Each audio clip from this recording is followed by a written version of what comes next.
ओम शांति। आज 18 अक्टूबर 2025 के साकार मधुर महावाक्य हैं। मीठे बच्चे, आत्म अभिमानी होकर बैठो। अंदर घुटते रहो कि मैं आत्मा हूँ। देही अभिमानी बनो। सच्चा चार्ट रखो तो समझदार बनते जाएंगे। बहुत फायदा होगा। प्रश्न है आज की मुरली का। बेहद के नाटक को समझने वाले बच्चे किस एक लॉ यानी नियम को अच्छी रीति समझते हैं। क्या प्रश्न है आज की मुरली का कि बेहद के नाटक को समझने वाले बच्चे किस एक नियम को अच्छी रीति समझते हैं। उत्तर है इसका कि यह अविनाशी नाटक है।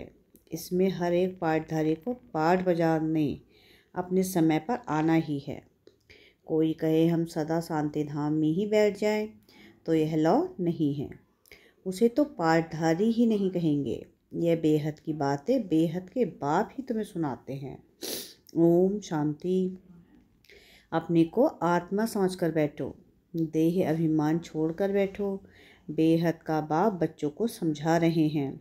समझाया उनको जाता है जो बेसमझ होते हैं। आत्मा समझती है कि बाप सच कहते हैं।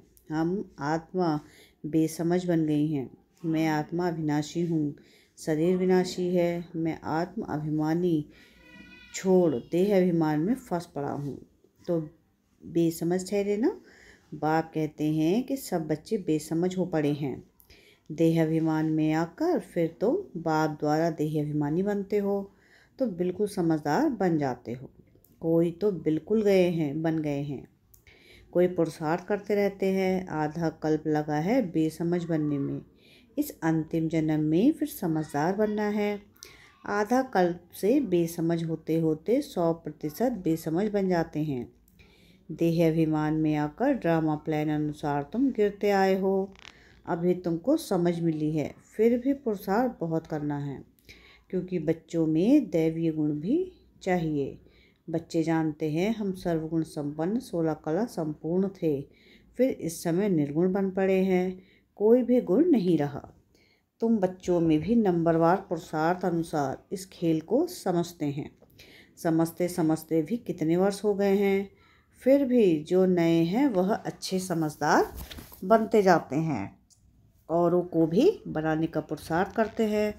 कोई ने तो बिल्कुल नहीं समझा है, बेसमझ के बेसमझ ही हैं। बाप आए ही हैं समझदार बनाने। बच्चे समझते हैं माया के कारण हम बेसमझ बने हैं। हम पूज्य थे तो समझदार थे, फिर हम ही पुजारी बन बेसमझ बने हैं।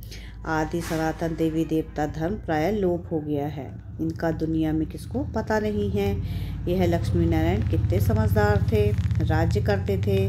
बाप कहते हैं तत्वम, तुम भी अपने लिए ऐसे बनो। यह बहुत बहुत समझने की बातें हैं। सिवाय बाप के कोई समझ ना सके।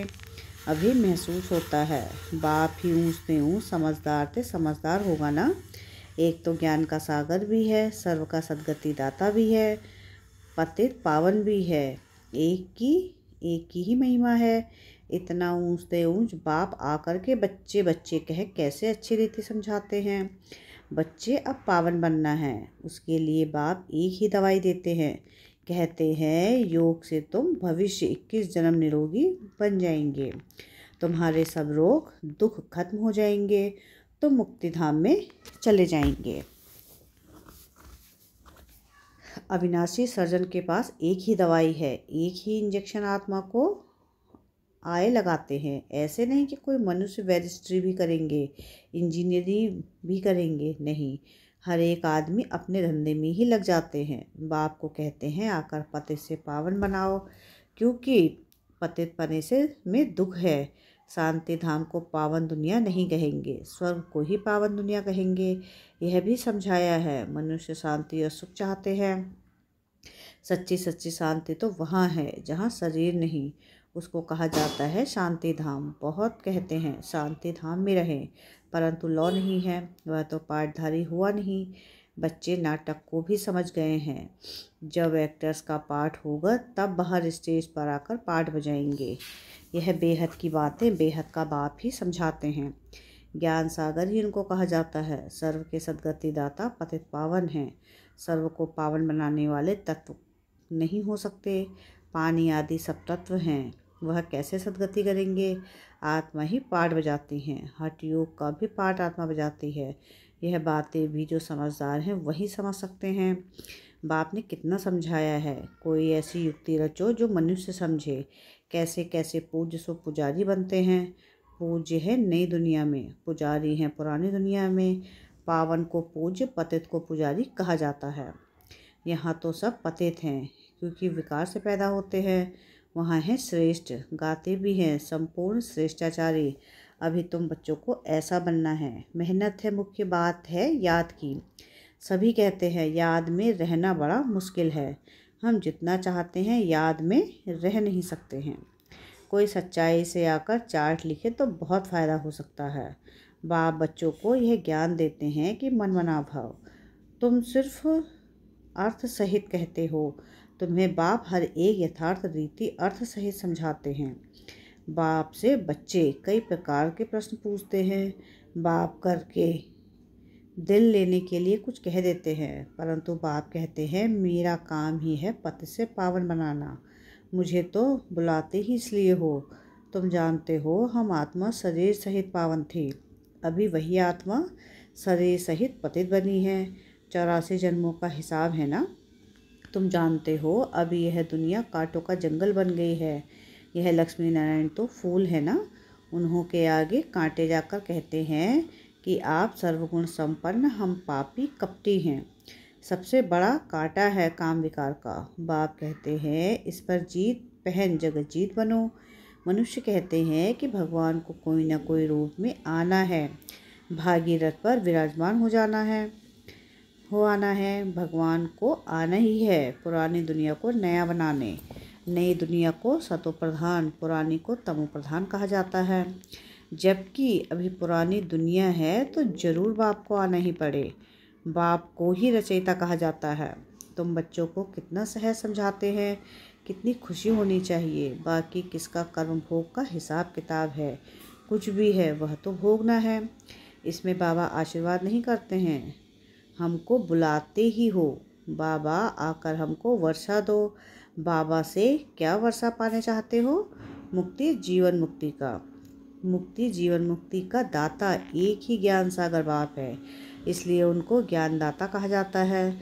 भगवान ने ज्ञान दिया था, परंतु कब दिया था, किसने दिया था, यह किसको पता नहीं है। सारा मुझारा इसमें है। किसको ज्ञान दिया यह भी किसको पता नहीं है। अभी यह ब्रह्मा बैठे हैं, इनको मालूम पड़ा है कि हम सो नारायण था, फिर 84 जन्म हो गए। यह है नंबर 1 में। बाबा बतलाते हैं मेरी तो आँख ही खुल गई। तुम भी कहेंगे हमारी तो आँखें ही खुल गई। तीसरा नेत्र तो खुलता है ना। तुम कहेंगे हमको बाप का सृष्टि चक्र का पूरा ज्ञान मिला है। मैं जो हूँ जैसा हूँ मेरी आँखें खुल गई हैं। कितना वंडर है। हम आत्मा फर्स्ट हैं और फिर हम अपने को देह समझ बैठे। आत्मा कहती है हम एक शरीर छोड़ दूसरा लेता हूँ, फिर भी हम अपने को आत्मा भूल देह अभिमानी बन जाते हैं। इसलिए अब तुमको पहले पहले यह समझ देता हूँ कि अपने को आत्मा समझ बैठो। अंदर से यह घोटते रहो कि मैं आत्मा हूँ। आत्मा न समझने से बाप को भूल जाते हैं। फील करते हो बरोबर हम घड़ी घड़ी देह अभिमान में आ जाते हैं। मेहनत करनी है। यहाँ बैठते हो तो आत्माभिमानी होकर बैठो। बाप कहते हैं हम तुम बच्चों को रजाई देने आए हैं। आधा कल्प तुमने हमको याद किया है। कोई भी बात सामने आती है तो कहते हैं हाय राम, परंतु ईश्वर व राम कौन है यह किसका पता नहीं है। तुमको सिद्ध करना है। ज्ञान का सागर पतित पावन सर्व का सद्गति दाता है। त्रिमूर्ति परमपिता परमात्मा शिव है। ब्रह्मा विष्णु शंकर तीनों का जन्म इकट्ठा है। सिर्फ शिव जयंती नहीं है परंतु त्रिमूर्ति शिव जयंती है। जरूर जब शिव की जयंती होगी तो ब्रह्मा की भी जयंती होगी। शिव की जयंती मनाते हैं, परंतु ब्रह्मा ने क्या किया? लौकिक पारलौकिक और यह है अलौकिक बाप। यह है प्रजापिता ब्रह्मा। बाप कहते हैं नई दुनिया के लिए यह ज्ञान, नया ज्ञान अभी तुमको मिलता है, फिर प्रायः लोप हो जाता है। जिसको बाप रचता है और रचना का ज्ञान नहीं तो अज्ञानी ठहरे ना। अज्ञान नींद में सोए पड़े हैं। ज्ञान से है दिन, भक्ति से है रात, शिवरात्रि का अर्थ भी जानते, इसलिए उनकी हॉलीडे भी उड़ा दी है। अभी तुम जानते हो बाप आते ही हैं सबको ज्योत जगाने। तुम यह बत्तियां आदि जलाएंगे तो समझेंगे इनका कोई बड़ा दिन है। अब तुम जानते हो अर्थ सहित, वो लोग थोड़ी ही समझेंगे, तुम्हारे भाषण से पूरा समझ नहीं सकते। अभी सारे विश्व पर रावण का राज्य है, यहाँ तो मनुष्य कितने दुखी है। रिद्धि सिद्धि वाले भी बहुत तंग करते हैं, अखबारों में भी पढ़ता है, इसमें इविल सोल है, बहुत दुख देते हैं। बाबा कहते हैं इन बातों से तुम्हारा कोई कनेक्शन नहीं, बाप तो सीधी बात बताते हैं। बच्चे तुम मुझे याद करो तो तुम पावन बन जाएंगे, तुम्हारे सब दुख दूर हो जाएंगे। अच्छा, मीठे मीठे से खिलते बच्चों प्रति माता पिता बाप दादा का याद प्यार और गुड मॉर्निंग। रूहानी बाप की रूहानी बच्चों को नमस्ते। हम रूहानी बच्चों की रूहानी बाप दादा को याद प्यार गुड मॉर्निंग और नमस्ते। शुक्रिया प्यारे बाबा, शुक्रिया। धारणा के लिए मुख्य सार है। सार की पहली पॉइंट है यथार्थ रीति बाप को याद करने व आत्माभिमानी बनने की मेहनत करनी है। सच्चाई से अपना चार्ट रखना है, इसमें ही बहुत बहुत फ़ायदा है। सेकंड पॉइंट है सबसे बड़ा दुख देने वाला कांटा काम विकार है, इस पर योग बल से विजय प्राप्त कर पतित से पावन बनना है। बाकी हिंदी किन्हीं भी बातों से तुम्हारा कनेक्शन नहीं। वरदान है आज की मुरली का, प्रैक्टिकल जीवन द्वारा परमात्म ज्ञान का प्रूफ देने वाले धर्म युद्ध में विजयी भव। अभी धर्म युद्ध की स्टेज पर आना है, उस धर्म युद्ध में विजयी बनने का साधन है आपकी प्रैक्टिकल जीवन, क्योंकि परमात्म ज्ञान का प्रूफ ही प्रैक्टिकल जीवन है। आपकी मूर्त से ज्ञान और गुण प्रैक्टिकल में दिखाई दें, क्योंकि आजकल डिस्कस करने से अपनी मूर्त को सिद्ध कर नहीं सकते, लेकिन अपनी प्रैक्टिकल धारणा मूर्त से 1 सेकंड में किसी को भी शांत कर सकते हो, शांत करा सकते हो। स्लोगन है आज की मुरली का कि आत्मा को उज्जवल बनाने के लिए परमात्मा स्मृति से मन की उलझनों को समाप्त करो। मातेश्वरी जी के अनमोल महावाक्य हैं, योग से ही मुक्त होने की शक्ति मिलती है। पहले तो अपने को एक मुख्य पॉइंट यानी ख्याल में अवश्य रखनी है कि जब इस मनुष्य सृष्टि झाड़ का बीज रूप परमात्मा है, तो उस परमात्मा द्वारा जो नॉलेज प्राप्त हो रही है वो सब मनुष्यों के लिए जरूरी है। सभी धर्म वालों को यह नॉलेज लेने का अधिकार है। भल हर एक धर्म की नॉलेज अपनी अपनी है, हर एक का शास्त्र अपना अपना है, हर एक की मत अपनी अपनी है, हर एक का संस्कार अपना अपना है, लेकिन यह नॉलेज सबके लिए है। भल वो इस ज्ञान को भी ना उठा सकें, हमारे घरानों में भी ना आवें, परंतु सबका पिता होने के कारण उनसे योग लगाने से फिर भी पवित्र अवश्य बनेंगे। इस पवित्रता के कारण अपने ही सेक्शन में पद अवश्य पाएंगे, क्योंकि योग को तो सभी मनुष्य मानते हैं। बहुत मनुष्य ऐसे कहते हैं कि हमें भी मुक्ति चाहिए, मगर सजाओं से छूट मुक्त होने की शक्ति भी इस योग द्वारा मिल सकती है। अजपा जाप अर्थात निरंतर ईश्वरीय याद। यह जो कहावत है सांसोश्वास अजपा जाप जपते रहो, इसका यथार्थ अर्थ क्या है? जब हम कहते हैं अजपा जाप तो इसका यथार्थ अर्थ है जाप के बगैर सांसोश्वास अपना बुद्धि योग अपने परमपिता परमात्मा के साथ निरंतर लगाना, और यह ईश्वरीय याद सांसोश्वास कायम चलती आती है। उस निरंतर ईश्वरीय याद को अजपा जाप कहते हैं। बाकी कोई मुख से जाप जपना अर्थात राम राम कहना, अंदर में कोई मंत्र उच्चारण करना, यह तो निरंतर चल नहीं सकता। वो लोग समझते हैं कि हम मुख से मंत्र उच्चारण नहीं करते, लेकिन दिल में उच्चारण करना, यह है अजपा जाप। परंतु यह जो सहज एक विचार की बात है, जहाँ अपना शब्द ही अजपा जाप है, जिसको जपने की भी जरूरत नहीं है। आंतरिक बैठ कोई मूर्ति का ध्यान भी नहीं करना है, ना कुछ सिमरन करना है, क्योंकि वो भी निरंतर खाते पीते रह नहीं सकेंगे। लेकिन हम जो ईश्वरीय याद करते हैं वह निरंतर चल सकती है, क्योंकि यह बहुत सहज है। जैसे समझो बच्चा है अपने बाप को याद करता है, तो उसी समय बाप का फ़ोटो सामने नहीं लाना पड़ता है, लेकिन मनसा वाचा कर्मणा बाप के सारे ऑक्यूपेशन एक्टिविटी गुणों सहित याद आता है तो बस वह याद आने से बच्चे की भी वो एक्ट चलती है, तब ही संसोस फादर करेंगे।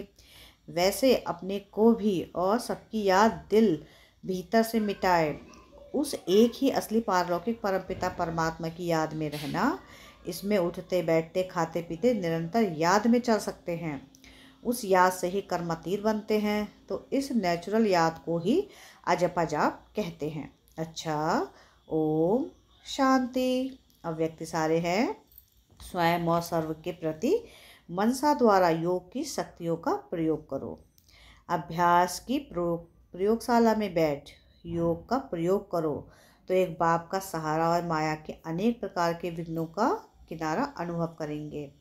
अभी ज्ञान के सागर, गुणों के सागर, शक्तियों के सागर में ऊपर की लहरों में लहराते हो, इसलिए अल्पकाल के रिफ्रेशमेंट अनुभव करते हो। लेकिन अब सागर के तले में जाओ तो अनेक प्रकार के विचित्र अनुभव कर रत्न प्राप्त करेंगे। अच्छा, ओम शांति।